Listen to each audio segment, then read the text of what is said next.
Good morning दोस्तों, आप सभी का मैं बहुत सारा स्वागत करती हूँ अपने यूट्यूब चैनल में।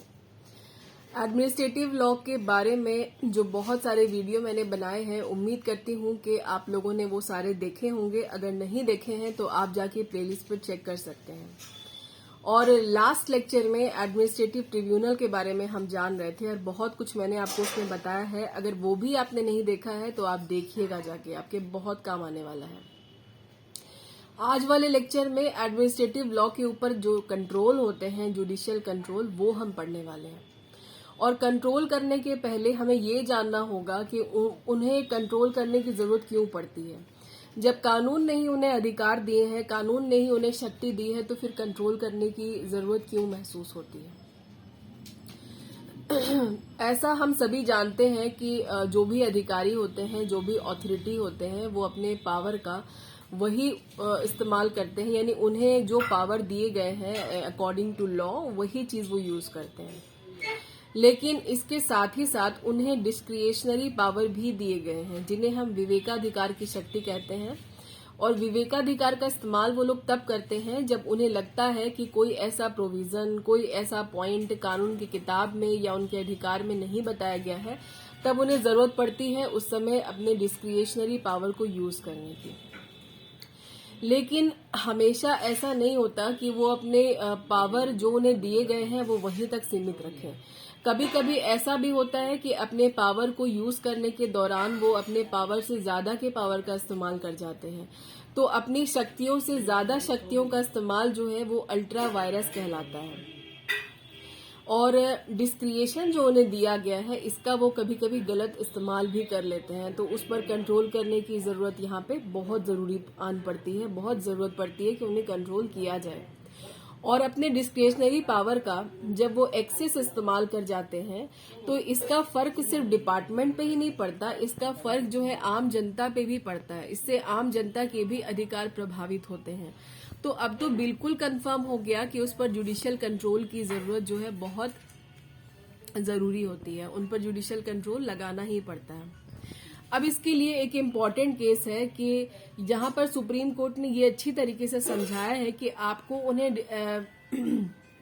विवेकाधिकार की शक्ति आपको देनी ही होगी, क्योंकि जितने भी कानून बनाए गए हैं, बनाए जा चुके हैं और बनते रहते हैं, उसको ये सोच के नहीं बनाया जाता है कि वही कानून जो है सदियों सदियों तक चलेगा। हमें नहीं पता है कि आने वाले कल में कैसी परिस्थिति होगी, किस तरह के कानून की जरूरत हमें पड़ेगी। तो उस समय उस तरह का फैसला उनके ऊपर छोड़ देना चाहिए कि जब उन्हें लगे कि उन्हें अपने हिसाब से सोचने की जरूरत है, अपने हिसाब से फैसले लेने की जरूरत है, तो वो अपने हिसाब से फैसला ले पाए। उस समय उन्हें अपने उच्च अधिकारियों से या फिर संसद से इस बात की परमिशन लेने की जरूरत ना पड़े कि भाई पहले आप परमिशन दीजिए, उसके बाद ही हम यहाँ पर कोई ऑर्डर वगैरह पास करेंगे। तो इतना कभी कभी समय नहीं होता कि वो इस चीज के लिए रुके बैठे रहें और वेट करते रहें कि उनका कोई सुपीरियर ऑफिसर उन्हें आ करके देगा, उसके बाद फिर वो कोई फैसला लेंगे। तो इसीलिए जो है डिस्क्रिशनरी पावर दिए जाते हैं। अब उस केस पर थोड़ा सा चर्चा करते हैं। और वो जो केस है वो है advocates on record association versus union of India 1933। इसमें सुप्रीम कोर्ट ने कहा था कि जब भी किसी पदाधिकारी को, किसी ऑफिसर को हम पावर देते हैं, तो या फिर किसी भी डिपार्टमेंट का ऑफिसर हो गया या फिर एडमिनिस्ट्रेटिव ट्रिब्यूनल के ऑफिसर्स हो गए, उन्हें हम जब पावर देते हैं तो उन पावर्स में हमें डिस्क्रिशनरी पावर भी उन्हें देने पड़ते हैं, ताकि वो अपनी ड्यूटी को अच्छे से परफॉर्म कर पाए। और ये अच्छा भी है, ऐसा सुप्रीम कोर्ट कह रहे हैं।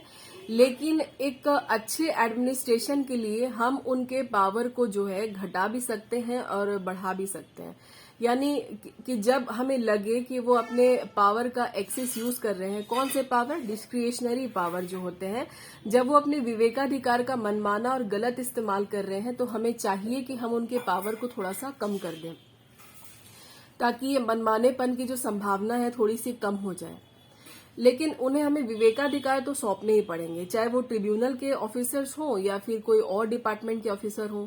तो वहां पे हमें ये चाहिए कि एक अच्छे एडमिनिस्ट्रेशन के लिए हम उनके पावर को, यानी डिस्क्रिएशन को थोड़ा सा कम कर दें। और उनपे समय समय पर हमें कंट्रोल भी रखना चाहिए। अब कंट्रोल के लिए भी उन्होंने बहुत सारे तरीके बताए, जैसे नेचुरल जस्टिस है, ये भी एक तरीका है उन पर कंट्रोल करने का। एक्सेसिव डेलीगेशन है, ये भी एक अच्छा तरीका है कंट्रोल करने का, और अल्ट्रा वायरस। ये तीनों ऐसी बातें हैं, ऐसे डॉक्ट्रिन है जिसके आधार पर आप एडमिनिस्ट्रेटिव ट्रिब्यूनल के ऑफिसर्स पे, या फिर जब वो अपने मनमानेपन का जो है गलत इस्तेमाल करते हैं, मनमानेपन को यूज करने लगते हैं, अपने पावर का एक्सेस यूज करने लगते हैं और वो गलत होता है, तो यहाँ पे कंट्रोल लगाया जाता है। अब यहाँ पे एवी डाइसी की एक बहुत अच्छी बात है जो उन्होंने इसी के प्रोस्पेक्टिव में कही थी, जी कि बहुत अच्छे जूरिस्ट हैं, आप लोगों को पता ही होगा, आप लोगों ने रूल ऑफ लॉ पढ़ा होगा, जिन्होंने नहीं पढ़ा है वो बिल्कुल पढ़िएगा। रूल ऑफ लॉ तो भाई छोड़ने वाली बात ही नहीं है, और एवी डाइसी का रूल ऑफ लॉ अगर आपने नहीं पढ़ा तो समझ लीजिए आपको बहुत सारी बातें जो है मालूम नहीं है। कॉन्स्टिट्यूशन में या फिर लॉ में बहुत ज्यादा इंपॉर्टेंट है, पढ़िएगा अगर नहीं पढ़ा है।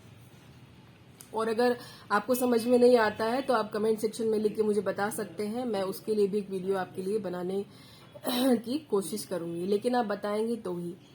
तो एवी डाइसी ने कहा कि जहां पर भी हम मनमानी, जहां पर भी हम किसी को विवेकाधिकार देते हैं तो उसपे ये जो मनमानेपन की गुंजाइश है वो बहुत ज्यादा बढ़ जाती है, और गणतंत्र में ये चीज जो है ज्यादा देखने को मिलती है राजतंत्र की अपेक्षा। और जब भी सरकार के हाथ में ये शक्ति आती है विवेकाधिकार वाली, तो ये हम नहीं बोल सकते कि जनता के जो अधिकार होंगे या फिर उनकी जो जनता के जो भी राइट्स जो है वो सारे सुरक्षित रहेंगे, ऐसी हम गारंटी नहीं ले सकते। तो ये एवी डाइसी की बहुत अच्छी जो है डेफिनेशन है इस मामले में। आप लोग जब इसके लिए मेंस के लिए आंसर राइटिंग प्रिपेयर करेंगे तो आप ये लोग जरूर डालिएगा, आप अपने बुक में ढूंढिएगा, अगर आपको नहीं मिलेगी तो फिर मैं आपको इसके लिए भी एक वीडियो बना के दे सकती हूँ। तो ये तो हो गया कुछ कि कैसा जो है हमें क्या करना चाहिए जब वो अपने पावर का ज्यादा इस्तेमाल करने लग जाए, तो हम क्या कर सकते हैं। हमने ये तो जान लिया कि हम उन पे जुडिशियल कंट्रोल कर सकते हैं, लेकिन ये क्या डिस्क्रिएशन क्या होता है ये भी तो हमें जानना चाहिए ना। अब सिर्फ मनमानापन क्या मनमानापन, इसके पीछे भी तो कोई बात होगी। कैसा मनमानापन, हर कुछ तो नहीं कर लेगा। अरे भाई इतने बड़े ऑफिसर हैं, डिपार्टमेंट में काम करते हैं, तो हर कुछ तो नहीं कर सकते ना। कैसा मनमानापन। तो विवेकाधिकार के भी काफी तरीके हैं। तो 2 विवेकाधिकार के तरीके हैं जो मैं आज आप लोगों को बताऊंगी। तो 2 तरीके में से सबसे पहले तो हो गया आपका व्यक्तिनिष्ठ विवेकाधिकार, और दूसरा होता है वस्तुनिष्ठ विवेकाधिकार। व्यक्तिनिष्ठ विवेकाधिकार का मतलब होता है कि जब कोई ऑफिसर, जब कोई अधिकारी जिसको निर्णय लेने की शक्ति सौंप दी गई है कि भाई आप जो है अकॉर्डिंग टू सिचुएशन अपने अनुसार आप निर्णय ले लीजिए, तो उस अनुसार जब वो फैसले लेते हैं तो ये हो गया उनको खुद सोच के लेना है। उन पर कोई बर्डन नहीं है कि वो किसी कानून की किताब में कोई प्रोविजन लिखा है उसको देख करके फैसला देंगे, ऐसी यहाँ पे बात नहीं है। व्यक्तिनिष्ठ का मतलब ही है कि फैसला उन्हें लेना है। जब सिचुएशन वैसी आन पड़ी है कि वहां पर फैसला उनके द्वारा ही लिया जाएगा, जब उन पर सौंप दिया जाता है कि आप इस मामले में फैसला लीजिए सिचुएशन के हिसाब से, तो ये हो गया व्यक्तिनिष्ठ। अब होता है वस्तुनिष्ठ। वस्तुनिष्ठ में क्या होता है कि जब उन्हें फैसला लेना होता है, मतलब जिन भी अधिकारी को सौंपा जाता है पावर, जब उन्हें फैसला लेना होता है तो वो वही फैसला लेते हैं जो पहले से मेंशन किया हुआ है। जैसे कि कोई किसी कानून की किताब में कोई प्रोविजन अगर मेंशन्ड है तो आपको डिस्क्रिएशनरी पावर तो हम देंगे, लेकिन आपको जो पहले से पूर्व निर्धारित है जिस भी डिपार्टमेंट में आप हैं, और वहां अगर पहले से हमने निर्धारित कर दिया है कि आपको इस मामले में इस तरह के फैसले लेने का अधिकार है, लेकिन वही करना होगा जो कि किताब में आपको बता दिया गया है, आपके पास में पहले से प्रोविजन है, लेकिन निर्णय आप ही को लेना है। कैसा लेना है, किस तरीके का लेना है, ये हम आपके ऊपर छोड़ देते हैं, लेकिन क्या करना है, कब करना है और किसके अकॉर्डिंग करना है, ये हम आपको बता देंगे। तो इसका एग्जाम्पल मैं आपको देती हूँ। एग्जाम्पल के लिए हम लेते हैं कंपनीज एक्ट 1956 का सेक्शन 237 का सब सेक्शन बी। उसमें कहा गया है कि कंपनी बोर्ड के जो ऑफिसर्स होते हैं उन्हें अपने एम्प्लॉयज यानी निरीक्षक जो होते हैं उनके बारे में कार्यवाही करने की शक्ति है, और उन्हें नौकरी से निकालने, नौकरी पर रखने, और अगर वो कोई गलत काम करते हैं, जैसे वो दुराचरण करते हैं, धोखाधड़ी करते हैं, जालसाजी करते हैं, तो इस केस में जो भी बोर्ड के जो मेंबर्स होते हैं, बोर्ड के ऑफिसर होते हैं, वो उनके खिलाफ में कार्यवाही कर सकते हैं। नए निरीक्षक यानी नए एम्प्लॉयज को अपॉइंट कर सकते हैं, पुराने एम्प्लॉयज पे कार्यवाही करके उन्हें हटा सकते हैं। तो यहाँ पर पूर्व निर्धारित तो है पहले से, मतलब कंपनीज एक्ट 1956 आपको बता रहा है कि आपको ये चीज करना है, करना आपको अपने अनुसार ही है, लेकिन ये सब काम आपको करने पड़ेंगे। तो ये जो विवेकाधिकार होता है उनका, ये हो गया आपका वस्तुनिष्ठ विवेकाधिकार। तो मैंने आपको 2 तरीके के विवेकाधिकार बताए। एक तो पहला वाला था, वो था व्यक्तिनिष्ठ, वहां पे अधिकारी को खुद से फैसला लेना होता है, और यहाँ पर हो गया वस्तुनिष्ठ कि फैसला आपको खुद से ही लेना है, लेकिन हमने प्रायर मेंशन कर दिया है कि आपको किस तरीके के फैसले लेने हैं, आपको लेना अपने अनुसार ही है। तो ये 2 तरीके के विवेकाधिकार थे जो आपको जानने चाहिए, और एग्जाम के लिए तो वैसे भी इम्पोर्टेंट है ही। अब बिहार जुडिशरी के लिए आपको अपनी तैयारी तेज कर देनी चाहिए।